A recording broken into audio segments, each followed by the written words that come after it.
আমি তিতিরের কাছে থাকবো। না মা, সেটা হয় না। বাড়িতে ঠাম্মা একা রয়েছে, বাবা তো কোনোদিন এক গ্লাস জল করিয়েও খেয়ে দেখেনি। কে দেখবে বলতো? বুঝে নেবে, বুঝে নেবে। তোমার এই অবস্থা, এখন তোমার বাবা জল গড়িয়ে খেতে পারেন না বলে তোমার বাবার জল গড়িয়ে দেবার জন্য আমাকে যদি জলপাইগুড়ি চলে যেতে হয়, তার তো কোনো মানে নেই মা।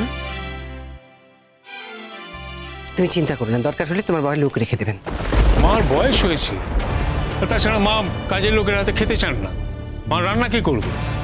আমি কি আমার জন্য বলছি নাকি?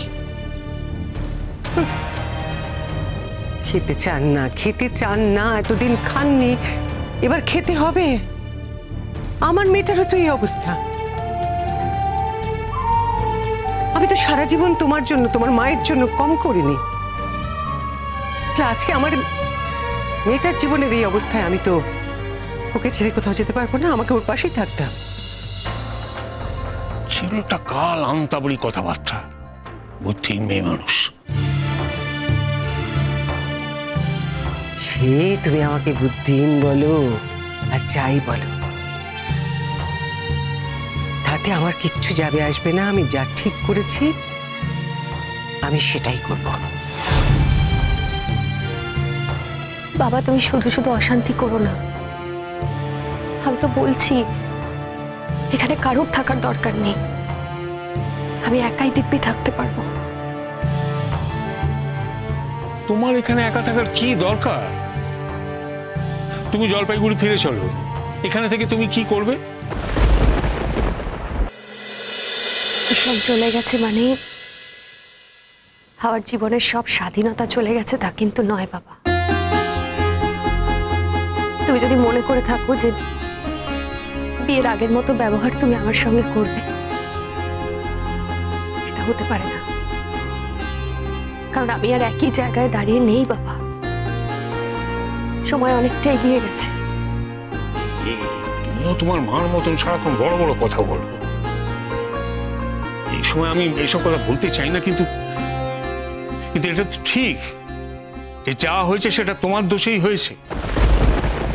কেন যেখানে তোমার বিয়ে দিয়েছিলাম সেখানে একটু মানিয়ে গুছিয়ে থাকতে পারতে। কষ্ট হচ্ছিল, সে কদিন পরে সব ঠান্ডা হয়ে যেত।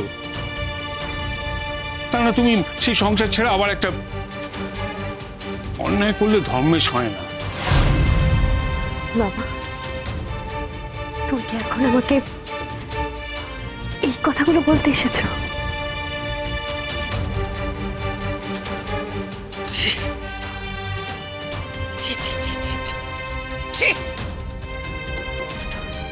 তার মানে তুমি, তোমার মনে এই ছিল না?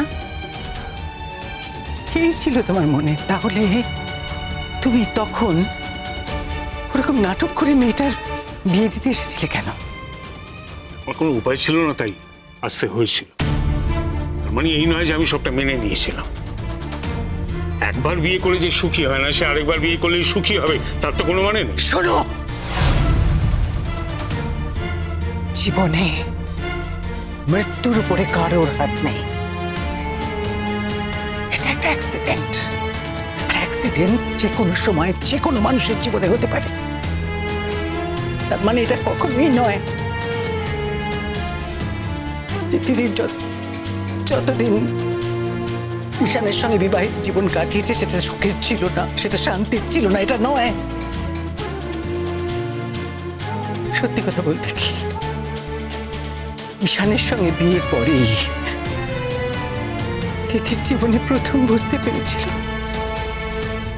স্বামী কি, সংসার কি।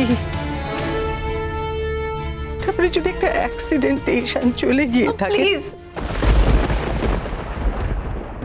আমার এই কথাগুলো ভালো লাগছে না।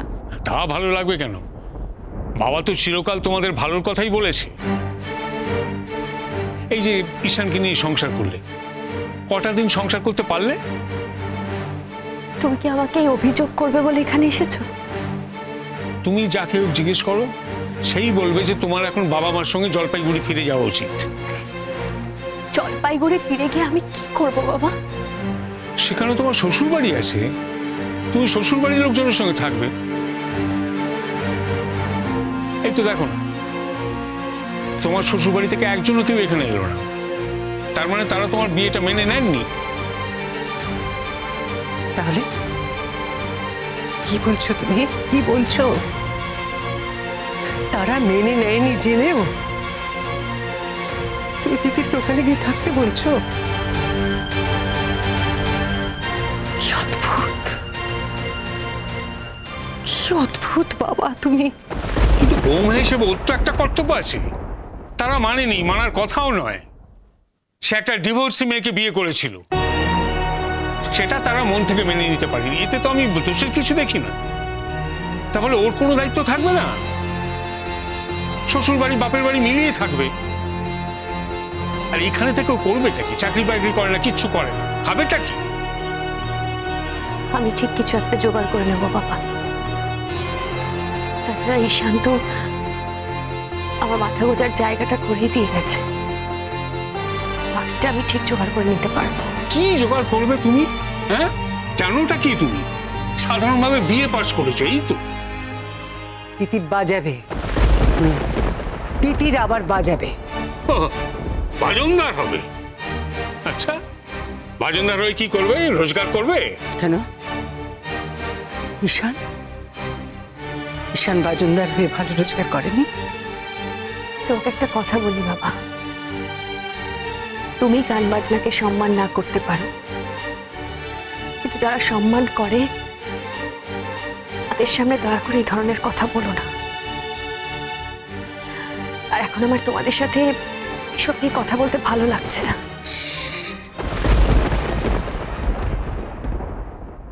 কোথায় মেয়েটা কিছু খাচ্ছে না, আমি ওকে খাওয়াতে এলাম, আর তুমি মধ্যখান থেকে এতগুলো কথা কেন বলতে শুরু করলে আমাকে বলো তো? কেন? তা কখন বলবো? বাবাই তো মেয়েকে ভালো বুদ্ধি দেবে, সেই সবজি ওর পরিচয় তো আমার মেয়ে।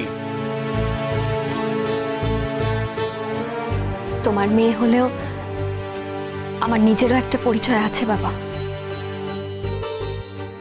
কি পরিচয় আছে তোমার? আমি নিজে একটা মানুষ, আর আবার যদি কোনো পরিচয় নাও থেকে থাকে তাহলে আমি আমার নিজের পরিচয় তৈরি করব। কিন্তু তোমার স্বামী তো পছন্দ করতো না তুমি বাজনা বাজাও। স্বামীকে এত ভালোবাসো, আর সেই স্বামী চলে যাবার দুদিন যেতে না যেতেই তুমি বলছো বাজনা বাজাবে? বাবা, এই সিদ্ধান্তগুলো তুমি আমার উপরে ছেড়ে দাও, কারণ জীবনটা আমার। এইসব বড় বড় কথা বলে নিজের হাতে নিজের জীবনটা একেবারে ধ্বংস করেছো। আজ সেই সংসারে টিকে থাকলে স্বামী শ্বশুর শাশুড়ি সবাইকে নিয়ে থাকতে পারতে। আরে বাবা, বিয়ের পর কোন বাড়িতে বউয়ের সঙ্গে খারাপ ব্যবহার না করা হয়? তাহলে কি সবাই ডিভোর্স করে চলে আসছে? চলে আসার কথা বাবা, অনেক মেয়েরই চলে আসার কথা, কিন্তু আসতে পারে না। আসতে পারে না তার কারণ তাদেরও তোমার মতো একজন বাবা থাকে। আমার উপায় ছিল, আমি তাই চলে এসেছি।